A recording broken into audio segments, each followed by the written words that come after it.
오늘은 출애굽기 12장의 말씀, 우리 아주 중요한 말씀인데 좀 깁니다. 51절 말씀까지 우리가 함께 읽도록 하겠습니다. 출애굽기 12장 1절 말씀부터 마지막 절까지를 교독으로 읽는데, 먼저 시편 50편 15절 말씀 5번 읽겠습니다. 시작. 환난 날에 나를 부르라. 내가 너를 건지리니 네가 나를 영화롭게 하리로다. 환난 날에 나를 부르라. 내가 너를 건지리니 네가 나를 영화롭게 하리로다. 환난 날에 나를 부르라. 내가 너를 건지리니 내가 나를 영화롭게 하리로다. 환난 날에 나를 부르라. 내가 너를 건지리니 내가 나를 영화롭게 하리로다. 아멘. 옆 사람 쳐다보면서 하겠어요. 시작. 환난 날에 나를 부르라. 내가 너를 건지리니 내가 나를 영화롭게 하리로다. 아멘. 왜 얼굴 보고 하시자고 그런지 아시겠죠? 예. 책만 보지 마시고 성경만 보지 마시고 머릿속에 환난 날에 주님을 부르는 그런 우리의 믿음이 꼭 되시기를 바랍니다.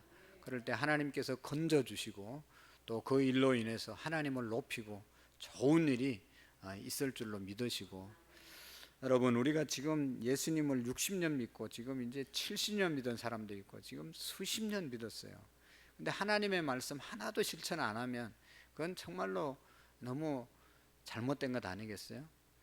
실천해야 될 것 중에 하나, 가장 중요한 것은 환난이 오면, 어려움이 오면, 시험이 오면 사람에게 붙잡고 얘기하지 말고 어디 하라고 그랬어요? 하나님을, 나를 부르라. 주님을 부르고 하나님을 부르시기를 축복합니다. 그래야 건져주시지, 사람 붙잡고 자기 억울한 사정 아무리 백날 얘기해도 자기 입만 아프고 사람 뒤에서 다 욕하지 좋은 소리 하는 사람은 없어요. 그러니까 절대로 속지 마시고 성경 말씀대로 환난이 오면 우리가 주님께 부르짖을수, 주님을 부르는 저와 여러분들이 될 수 있기를 축복합니다. 우리 교회도 또 우리의 사업장도 우리의 자녀의 앞길도 다른 사람이 열어주는 것 아니잖아요. 하나님의 손에 달려 있습니다. 아무리 얘기해도 내 형편, 내가 당한 형편만큼 알아주는 사람 아무도 없습니다. 주님만이 우리의 마음을 아시고 주님만이 우리의 형편을 아시는 줄로 믿습니다. 그분께 꼭 부르짖어서 건짐, 해결 받는 우리의 믿음이 되시고, 정말로 하나님을 그 일로 인해서 더 높일 수 있는 그런 기회가 될 수 있기를 축복합니다. 환난 날에 누구를 부르라고요? 나를, 여호와 하나님을 부르는 우리의 믿음이 되시기를 축복합니다. 저한테도 얘기하시고 또 셀리더에게도 기도 부탁하지만 그건 기도할 따름이고 우리는 해결을 할 수 있는 능력은 없습니다. 하나님만이 건져주십니다. 이거 꼭 기억하시고 하나님께 우리의 환난, 어려움, 걱정, 염려 하나님께 부르짖는, 하나님을 찾는 그런 은혜가 있기를 축복합니다. 이렇게 해도 또 돌아서면 사람 붙잡고 얘기하는, 그래가지고 또 뭐 상처받았니 어쨌니, 제발 그러지 마시고 맨날 상처, 언제까지 상처받겠어요? 하나님을 부르시기를 바랍니다. 하나님, 다윗은 그 환난 가운데서도, 그 엄청난 환난 가운데서도 작은 도움은 사람에게 입을 수 있지만요, 큰 도움은 사람에게 입을 수가 없어요. 도와주고 싶어도 부모도 자식을 도울 수가 없습니다. 여러분, 주일날 설교 초반에 스미스라고 하는 그 미국의 여자 가수, 보트 타고 놀다가 썰물에 밀려가지고 저 바다 중간까지 갔는데 자기 힘으로 자기 노력으로도 육지까지 올 수도 없고 그 중에서 아무리 뭐 노력해도 할 수 없는 그런 상황 가운데 누구도 도와줄 수 없잖아요. 하나님이 도와주시는 줄로 믿습니다. 하나님 찾을 때 우리가 사는 겁니다. 하나님, 이 시간도 우리와 함께 하심을 믿고 또 우리 오늘 말씀을 같이 보겠습니다. 이 출애굽기 12장의 말씀은요, 출애굽기는 구약의 뭐라고 그랬어요? 구약의 복음서. 뭐라고요? 복음서. 복음서는 뭡니까? 마태, 마가, 누가, 요한 복음. 예수님에 관한, 예수님이 우리를 구원하시기 위해서 이 땅에 오신 그 내용을 복음서라고 얘기하는데, 구약에도 구약 성경 39권 중에 제일 구원에 대해서 잘 가르쳐 주는 책이 바로 이 출애굽기인데, 출애굽기는 몇 장까지 있죠? 40장까지 있는데, 40장까지 있나요? 틀리면 또 안 되니까 한번 찾아보겠습니다. 가만히 있는 거 보니까 여러분들도 잘 모르시나 보네. 40장까지 있는데 40장 중에 제일 핵심 내용이 오늘 12장 6월절, 이스라엘 백성들을 구원하는 그런, 다른 말로 구원장이라고도 말할 수 있겠죠. 그래서 12장 6월절, 이스라엘 백성들은요, 지금까지도 지금 수천 년이 지냈는데 3대 절기를 지키잖아요. 6월절과 맥추절과 장막절을 지킵니다. 그러니까 우리도 맥추절 지키잖아요. 하나님이 지키라는 절기 중에 가장 중요한 절기가 6월절입니다. 그래서 이 의미를 우리가 제대로 깨닫고, 하나님의 교회는 뭐 6월절을 아십니까? 뭐 6월절을 왜 안 지킵니다? 이렇게 얘기하는데, 오늘 6월절이 뭔지를 알고 그들이 어떻게 잘못됐는지를 우리가 제대로 알고 가르쳐 줄 수 있기를 바랍니다. 6월절 내용, 출애굽기 12장 1절 말씀부터 마지막 절까지 천천히 우리 교독으로 읽겠습니다. 여호와께서 애굽 땅에서 모세와 아론에게 일러 말씀하시되,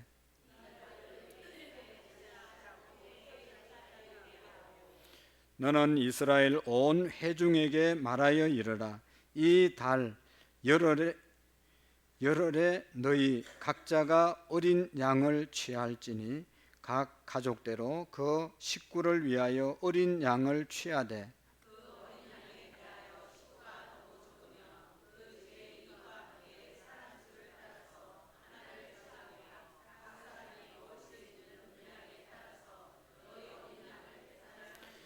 너희 어린 양은 흠 없고 1년 된 수컷으로 하되 양이나 염소 중에서 취하고,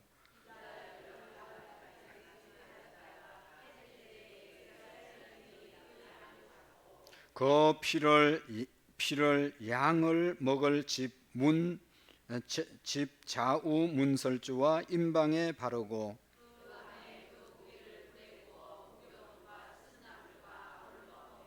날것으로나 물에 삶아서 먹지 말고 머리와 다리와 내장을 다 불에 구워 먹고,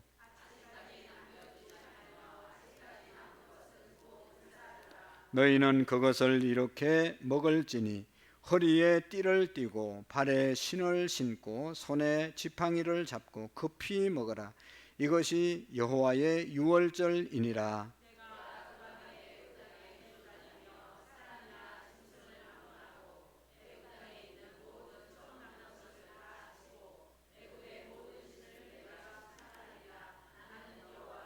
내가 애굽 땅을 칠 때에 그 피가 너희가 사는 집에 있어서 너희를 위하여 표적이 될지니라. 내가 피를 볼 때에 너희를 넘어가리니 재앙이 너희에게 내려 멸하지 아니하리라.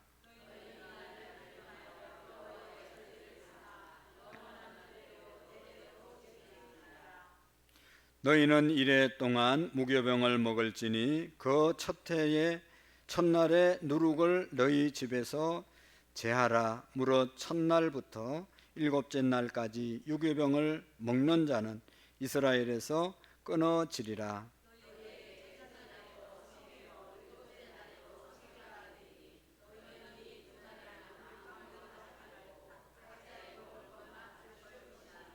너희는 무교절을 지키라. 이 날에 내가 너희 군대를 애굽 땅에서 인도하여 내었음이니라. 그러므로 너희가 영원한 규례로 삼아 대대로 이 날을 지킬지니라.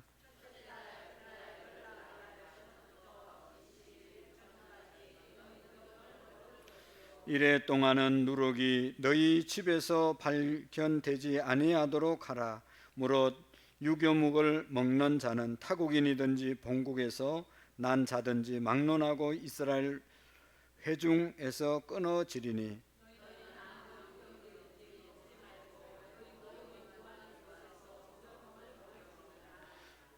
모세가 이스라엘 모든 장로를 불러서 그들에게 이르되 너희는 나가서 너희 가족대로 어린 양을 택하여 유월절 양으로 잡고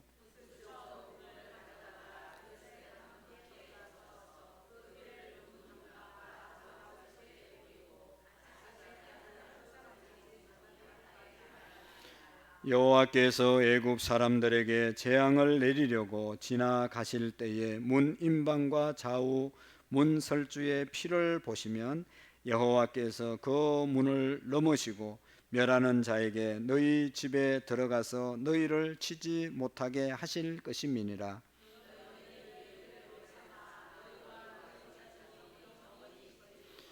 너희는 여호와께서 허락하신 대로 너희에게 주시는 땅에 이를 때에 이 예식을 지킬 것이니라.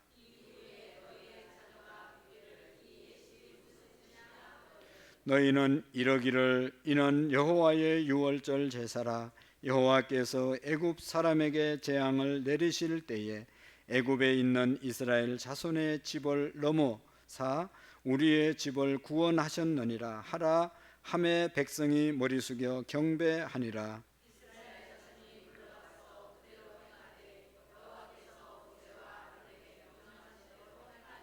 밤중에 여호와께서 애굽 땅에서 모든 첨난 것 곧 왕위에 앉은 바로의 장자로부터 옥에 갇힌 사람의 장자까지와 가축의 첨난 것을 다 치심해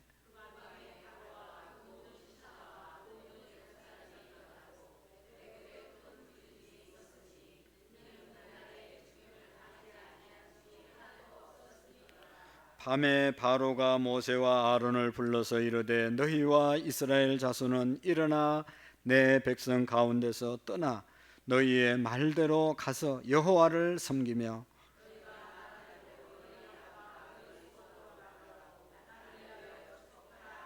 애굽 사람들은 말하기를 우리가 다 죽은 자가 되도다 하고 그 백성을 채촉하여 그 땅에서 속히 내보내려 하므로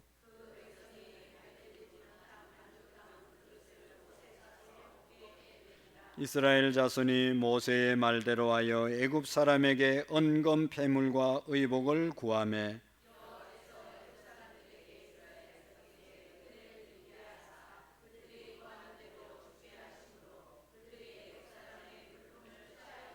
이스라엘 자손이 라암셋에서 떠나서 숫곳에 이르니 유아 외에 보행하는 장정이 60만 가량이요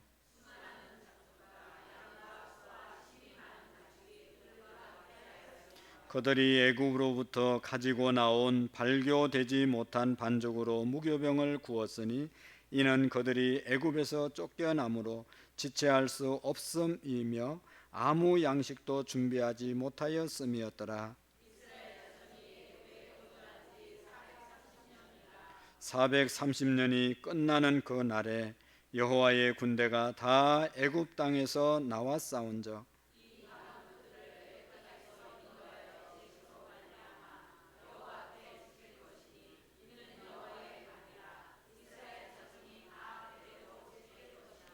여호와께서 모세와 아론에게 이르시되 유월절 규례는 이러하니라. 이방 사람은 먹지 못할 것이나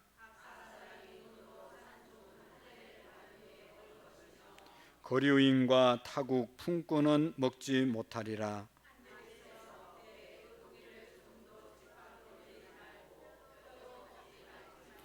이스라엘 회중이 다 이것을 지킬지니라.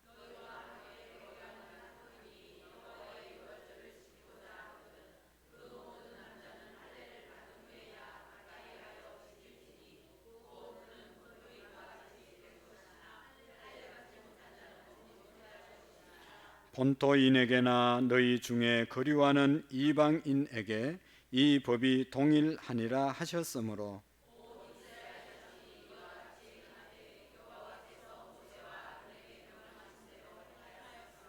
같이 읽겠습니다. 바로 그날에 여호와께서 이스라엘 자손을 그 무리대로 애굽 땅에서 인도하여 내셨더라. 아멘.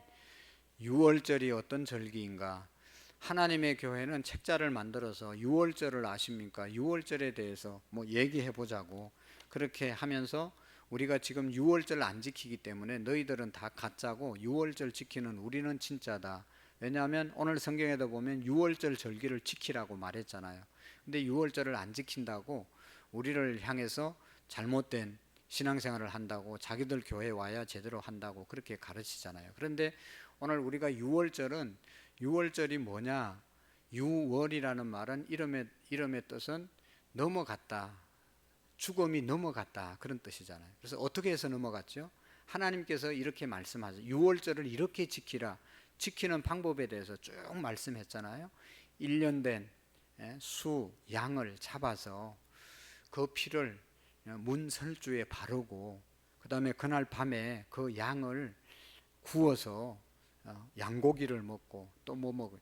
썬나물을 먹고 또 무교병을 먹고 빵을 만들어서 먹되 거기에 발효되는 것을 넣지 않은 그런 빵을 먹고 그리고 이제 그렇게 먹을 때 허리에 띠를 띠고 발에 신을 신고 지팡이를 잡고 빨리 먹고 이제 밤이 되면 나가라 하는 그래서 그런 이제 그 밤에 그렇게 했을 때 이제 밤에 그런 역사가 이제 피를 문설주에 발라 있는 집에는 이제 장자를 죽이려고 죽음의 영이 왔다가 그 피를 보고 그 집을 건너뛰었다. 유월했다. 그래서 유월절입니다. 그 집에 있는 사람들은 그 피가 있는 집에는 그 피 때문에 죽음이 오지 않고 넘어갔다. 그게 유월절이거든요. 그러니까 그거를 지키라고 그것을 이제 유월절을 지키고 유월절 다음 날부터는 무교절로 지키는 거예요. 무교절로. 그러니까 이 하나님의 교회에서 말하는 이 사람들은 이제 그런 배경을 가지고 있는데 오늘 우리는 어떻게 지키냐? 그 유월절에 희생된 그 양이 이스라엘 백성들을 출애굽하게 만들었잖아요. 그 양이 누구냐? 그 양이 누구죠? 오늘 우리에게 있어서는 예수 그리스도란 말이죠. 예수님이 십자가에서 죽으심으로 그 피값으로 우리의 죄가 다 용서함을 받고 구원받았기 때문에 우리는 예수님이 우리의 구원주지 양 잡아서 양고기 먹고 피 문설주에 바르고 옛날처럼 그렇게 한다고 구원받는 게 아니란 말이죠. 그러니까 여러분 이 오늘 12장에 있는 말씀 유월절에 대한 얘기를 제대로 아시고 우리가 오늘날도 그래서 우리는 계속 지키잖아요. 유월절 그때 상징을 지키는데 그게 뭐죠? 성만찬식 성찬식을 통해서 예수님의 피 양의 피를 먹고 양의 고기 예수님의 살을 먹는 그런 상징으로 떡을 먹고 이것이 바로 이 유월절을 지키는 그러한 상징의 성만찬식입니다. 그러니까 오늘 이 말씀을 우리가 다시 한번 더 잘 들으면서 유월절에 대해서 제대로 우리가 이해하시고 우리를 구원하실 분은 예수 그리스도의 십자가의 보혈이라는 것을 우리가 한번 결론적으로 먼저 기억하시고 함께 나누면 좋겠어요. 자, 오늘 1절의 말씀에 보시면 이제 첫 번째로 하는 얘기가 모세와 아론에게 말씀하시고 2절에 보면 이 달을 너희에게 달의 시작 곧 해의 첫 달이 되게 하고 라고 하는 그런 말씀이 있습니다. 이제 유월절 절기를 지키라고 말씀하시면서 전체적으로는 이렇게 말씀하시죠. 이제 지금부터 오늘부터 시작해서 새로운 달력으로 살아라. 새로운 달력의 역사가 새롭게 시작된다. 그런 이야기잖아요. 달의 시작, 해의 시작의 첫 달이 되게 하고 처음부터 이제 그렇게 되는데 이날 이제 14일이 되면 흠 없는 수 양을 잡고 1년 된 수 어린 양을 잡고 그 피를 문설주에 바르고 임방에 바르고 그 밤에 양고기를 불에 태워서 구워서 먹고 그 다음에 무교병과 썬나물을 먹고 그 다음에 허리에는 띠를 띠고 신발을 신고 손에 지팡이를 잡고 급하게 먹고 빨리 이제 하나님이 나가라고 하면 떠나는 그날 그 절기를 지키라고 여기 1절 말씀부터 14절까지 말씀하신 것이죠. 그리고 이제 이스라엘 자손이 집 문에 칠해진 어린 양의 피를 보고 장자의 재앙으로부터 구원받게 하는, 이것을 영원히 기념하는 것. 애굽 사람들은 장자가 죽었지만 하나님을 믿는 이스라엘 백성들은 죽지 않았다. 그러니까 그것을, 죽지 않은 구원받은 그것을 계속 잊지 말고 살아라는 것이죠. 오늘 우리가 구원받으셨죠? 구원받은 것을 잊으면 안 된단 말이죠. 내가 하나님의 자녀로 다시 태어났는데 그거 잊어버리고 살면 그것만큼 잘못되고 어리석은 게 어디 있어요. 그러니까 잊지 않게 하기 위해서 계속 주님의 살과 피를 먹고 마심으로, 이 주님의 살과 피가 우리를 구원했다고 하는 것을 잊지 말라고 말씀하고 있습니다. 그래서 이제 이 유월절 규례는 오늘날 예수 그리스도의 죽음과 부활을 기념하는 성찬 예식으로 지금 대체하고 있다는 것을 여러분 꼭 기억하시고, 그래서 이 성찬식을 하지 않으면 예수님께서는 나와 상관없다 말씀하죠. 상관없다는 말은 구원받지 못한다 그 말이에요. 그래서 옛날에는요, 요즘은 목사님들이 교회마다 다 있지만 옛날에 우리나라 초창기에는 제가 시골에서 자랄 때도 중학교 때까지도 군에 우리 교단 목사님은 한 사람밖에 없었어요. 그래가지고 농한기에 오셔서, 겨울에 오셔서 세례식을 하고 1년에 한두 번 그거 하는 겁니다. 그러니까 그거 1년에 한두 번이라도 안 하면 예수님과 상관이 없다고 말씀하셨으니까 그 예식을 통해서 다시 한번 주님이 우리를 위해서 죽으심을 기억하고 상기하는 그런 예식을 하는 겁니다. 그러니까 요즘은 우리가 이제 이번 주에 또 성례식 하는데요, 분기별로 하지만 자주 사실은 해야 되는데 그렇게 하지 못하는데, 이것마저도 빠지면 절대로 안 된다는 것을 우리가 기억해야 합니다. 그래서 우리 이제 성례식을 받기 위해서 전에는 한 주간 동안 또 2주간 동안 아침 금식도 하면서 주님의 살과 피를 내가 먹고 마시기에 부족함이 없는, 부끄럽지 않는 그런 삶을 살면서 성찬식을 기도하면서 준비했단 말이죠. 그래서 성찬식을 베푸는 날 많은 분들이 굴쩍굴쩍 우는 분들이 많이 있었어요. 주님이 우리를 위해서 십자가에 돌아가신 것을 생각하면서 주님의 살과 피를 먹는데 어떻게 경건하지 않을 수가 있겠어요. 그러니까 우리가 준비된 마음으로 그 떡과 잔을 먹어야 된다는 것이죠. 그래서 이 6월절의 유래를 계속 지켜나가는 것이 성만찬식이다라는 것을 우리가 기억하고, 먼저 여기 1절 2절의 말씀에 보면 6월절 규례에 관한 것을 주시면서 출애굽하는 그 달을, 그 해를 첫 달로 삼으라고 명령했습니다. 이 말은요 너무 중요한 얘기예요. 여러분, 이제 지금까지 이스라엘 백성들이 달력이 있었어요. 달력이 있었는데 이제 출애굽하는 그 해, 그 달, 그 날을 첫날로 삼으라는 것입니다. 이제 옛날의 삶을 정리하고 이제는 새로운 달력, 새로운 삶을 살으라고 말씀하고 있습니다. 전에는 이제 애굽에서 살았잖아요. 애굽의 달력으로 살았잖아요. 종의 모습으로 살았잖아요.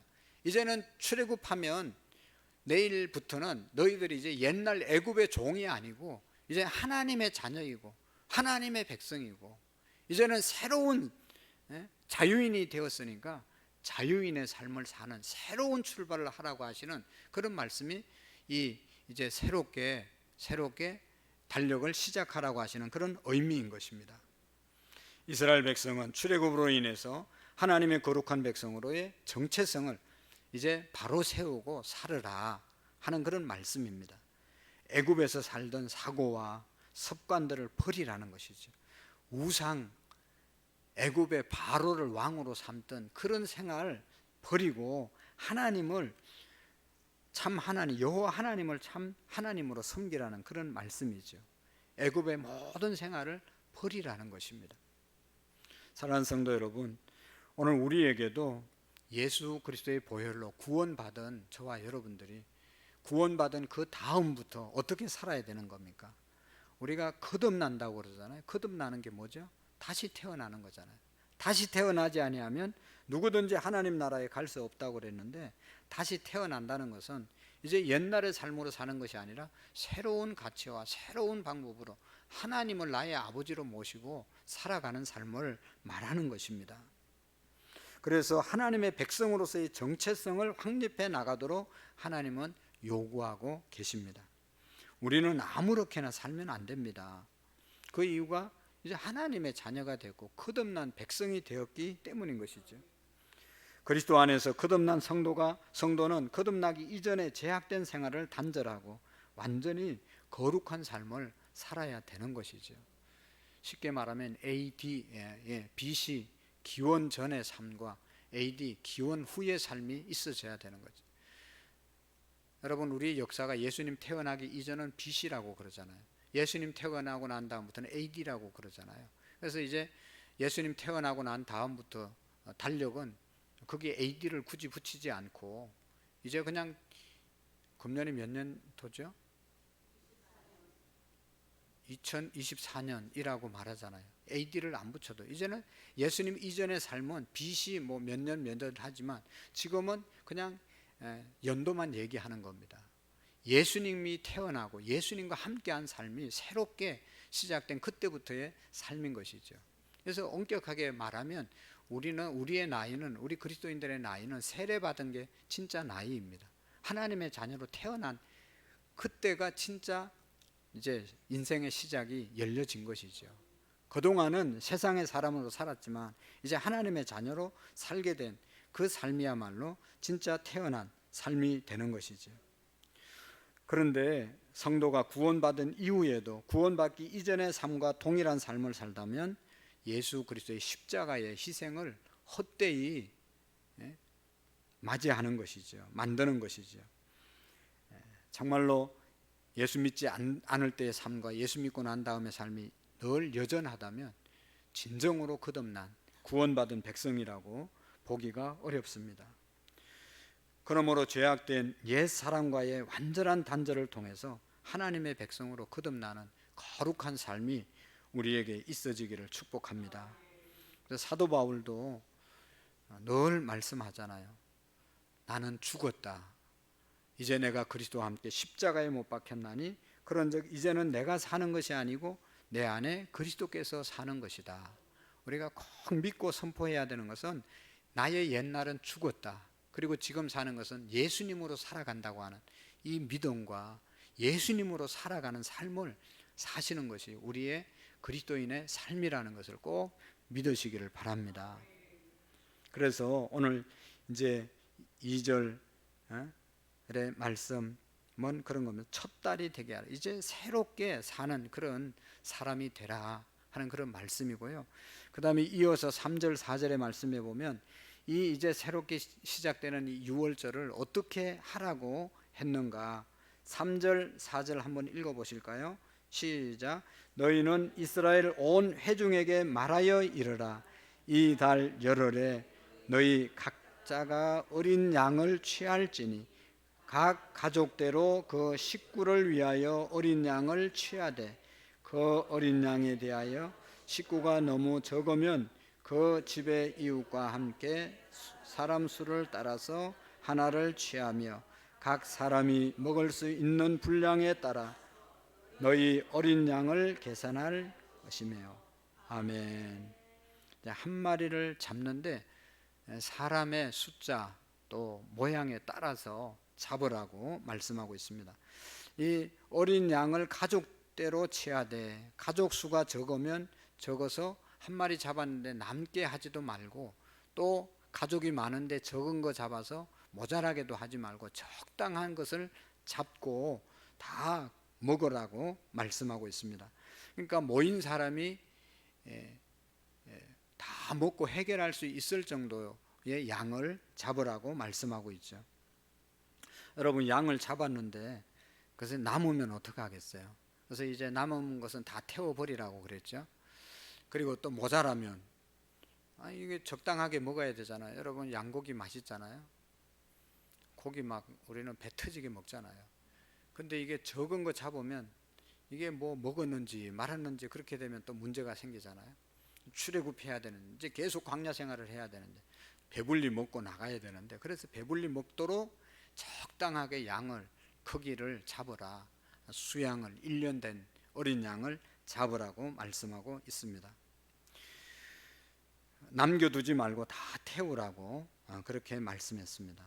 이게 태우는 것도 낭비되는 거잖아요. 그러니까 정말 적당하게 꼭 맞도록 양을 잡으라고 말씀을 했습니다. 여러분, 이 말씀은, 하나님의 말씀은 언제나 우리가 정말 합리적으로 잘 맞도록 맞는 말씀을 우리에게 하시는 겁니다. 낭비되게도 모자라게도 또 뭐 그렇게 우리에게 쓸데없는 말씀을 하는 말씀이 한 말씀도 없다는 것을 우리가 너무나 잘 알고 있죠. 하나님께서는 우리의 형편과 처지를 다 고려해서 양을 잡게 하신 것입니다. 이스라엘 백성들의 형편을 잘 고려하신 것이죠. 오늘 우리도 살림 잘하는 분은 누구예요? 그러니까 음식을 해도 적당하게 해야지 맨날 갖다 버리면 되겠습니까? 조용한 거 보니까 그런 분은 한 분도 안 계시는 것 같아요. 적당하게, 남는 게 거의 없게, 또 그렇다고 모자라도 안 되잖아요. 주일날 식사할 때도 적당하게 잘 맞춰서 하는 것처럼 적당하게 해야지. 하나님의 말씀은 언제나 우리에게 합리적으로 이해가 가도록 꼭 맞는 말씀만 하신다는 것을 우리가 기억해야 합니다. 우리의 처지와 형편을 고려해서 주님은 우리에게 말씀해 주고 있습니다. 우리가 못 지킬 그런 말씀을 하지도 않고 다 지킬 수 있는 말씀을 하신단 말이죠. 하나님이 감사의 예물을 드릴 때 어떻게 하라고 그랬어요? 부자는 소를 드리고 그보다 더 모자라는 사람은 양을 바치고, 그거보다 더 안 되는 사람은 염소를 바치고, 그거보다 더 가난하면 새를 바치고, 그것도 저것도 없으면 밀가루라도 갈아서 바치고, 하나님은 우리의 형편대로 바치라고 말씀했어요. 아주 정확하게 말씀하셨습니다. 그러니까 우리가 하나님의 말씀을 듣고 얼마든지 지킬 수 있고, 지키면 우리에게 축복이라는 사실을 믿으셔야 됩니다. 세상의 사람들은 하나님의 말씀을 비난하기도 하고, 어떻게 하나님 말씀대로 다 사냐고 그렇게 불평하는 사람도 있습니다. 그러나 우리가 기억하고 우리가 체험하는 것은 결코 하나님은 우리가 지킬 수 없는 계명을 주시지 않았다 하는 것입니다. 비록 세상적으로 볼 때는 좀 비합리적인 말씀이 있는 것 같기도 하지만 결국은 순종하고 보면 어때요? 우리에게 축복이 되는 것이죠. 순종하고 나면 합리적이고 우리에게 많은 유익을 갖다 주는 그런 말씀임을 우리가 깨닫게 되는 것입니다. 부모님의 말씀은 자녀들에게 하나도 여러분 틀린 말씀을 하는 법이 없잖아요. 다 지킬 수 있는 말씀, 지키면 복이 되는 말씀을 자녀들에게 하는 것이지, 자녀들 힘들으라고 괴롭히려고 부모님이 말씀하시는 부모님이 누가 있겠어요? 여러분, 다 하나님께서 지키면 우리에게 복을 주실 말씀을 주심을 믿으시기를 바랍니다. 어떤 사람들은 이제 목사라고 하면 목사님 힘드시겠어요.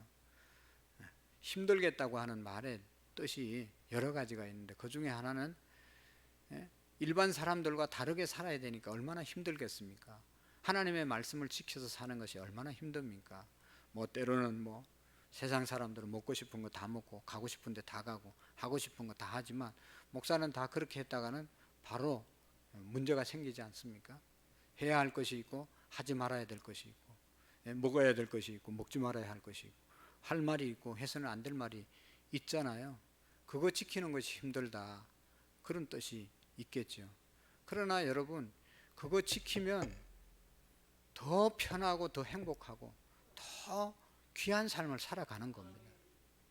그게 뭐라고, 하나님 말씀 안 지키고 세상에 그거 좋다고 하는 거, 그거 해봐야 결국은 좋은 결과도 우리에게 주지 못하는데, 그거 못한다고 아무런 지장이 없어요. 하나님의 말씀대로 지키는 것이 나를 보호하고 하나님이 우리를 축복하는 길이라는 것입니다. 우리 장로님들, 권사님 다 마찬가지죠. 우리 성도들이 세상 사람들과 다르게 사는 것이, 세상 사람들이 보면 답답하고 얼마나 어려울까 그렇게 말해도 우리가 불편한 거 뭐가 있어요? 주일날 주일 잘 지키고 하나님 말씀대로 사는 것, 그것이 너무너무 큰 축복인 것이죠. 그래서 성경의 말씀, 다윗은 말하기를 주의 말씀은 내 발의 등이요 내 길의 빛이 된다. 우리의 발걸음에 빛이 되고 길이 되는 것이 하나님의 말씀입니다. 우리가 빛 없이 길을 걸어가려고 할 때 얼마나 힘들겠어요.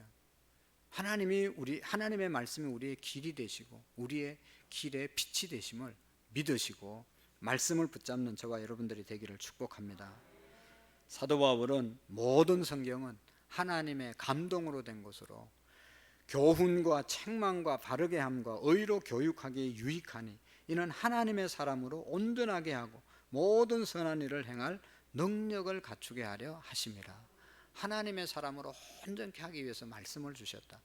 좀 불편한 것 같고 좀 힘든 것 같아도 이 말씀 지키면 하나님의 온전한 사람으로 세워지는 은혜가 있을 줄로 믿습니다. 그럼 복 있는 사람은 다른 사람이 아닙니다. 악인의 길을 쫓지 않고 죄인의 길에 서지 않고 오만한 자의 자리에 앉지 않고 오직 여호와의 율법을 즐거워하고 그 율법을 주야로 묵상하는 자가 복이 있는 줄로 믿습니다. 이 예언의 말씀은 읽는 자와 듣는 자와 기록된 것을 지키는 자가 복이 있다. 마지막 때가 될수록 더욱 하나님의 말씀은 우리를 복되게 인도하심을 믿으시고 하나님의 말씀을 붙잡고 나아가는 저와 여러분들이 되기를 축복합니다. 그리고 여기 양의 피를 어떻게 하라고 그랬어요? 7절 말씀을 한번 읽어보겠어요. 시작. 그 피를 양을 먹을 집 좌우 문설주와 임방에 바르고 그 밤에 고기를 불에 구워 무교병과 쓴나물과 아울러 먹되. 여러분 이제 양을 잡아가지고 그 피를 집 좌우 문설주와 임방에 바르고 이제 바르라고 그랬죠. 그래서 13절의 말씀에 보시면 내가 애굽 땅을 칠 때에 그 피가 너희 사는 집에 있어서 너희를 위하여 표적이 될지라.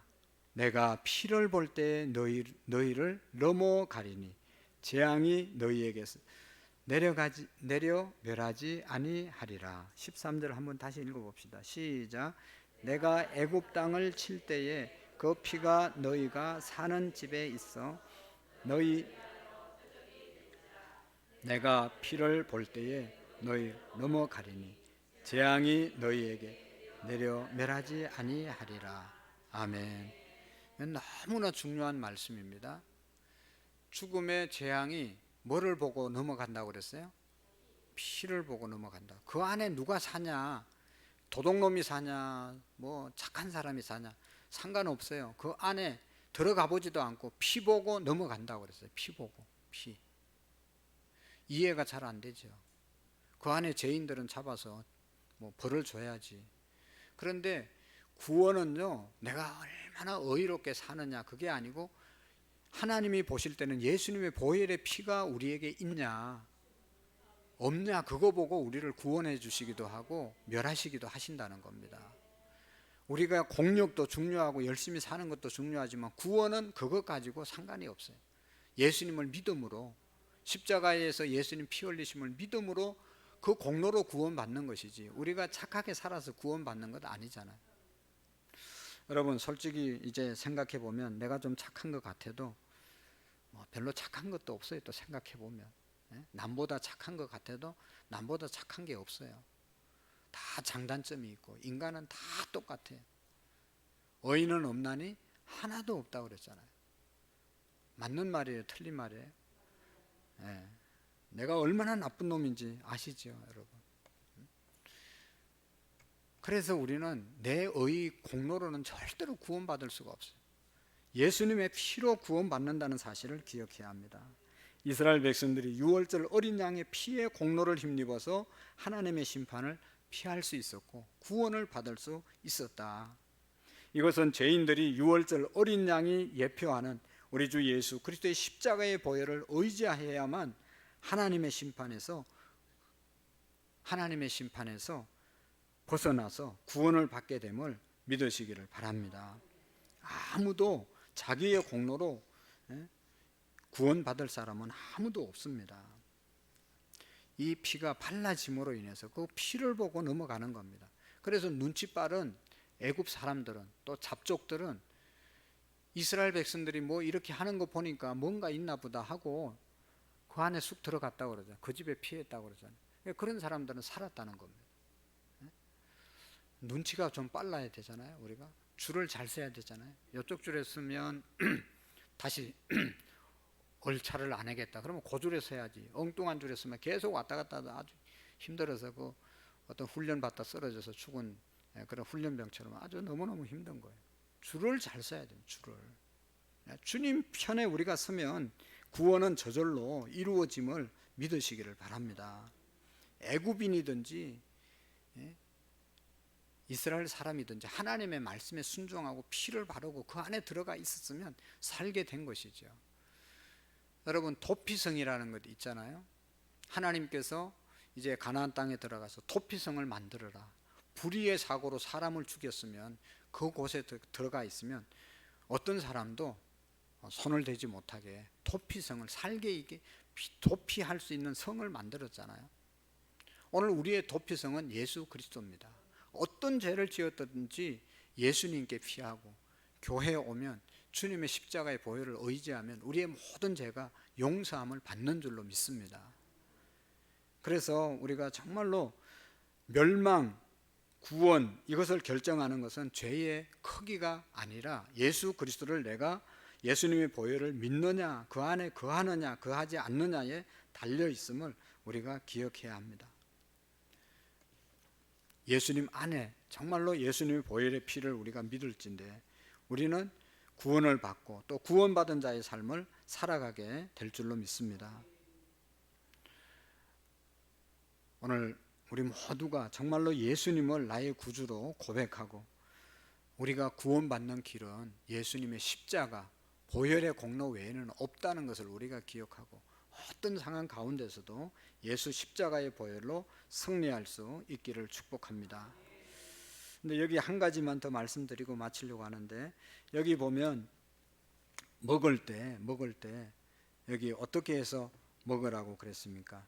11절 말씀 같이 한번 마지막으로 읽어보도록 하겠습니다. 11절 시작.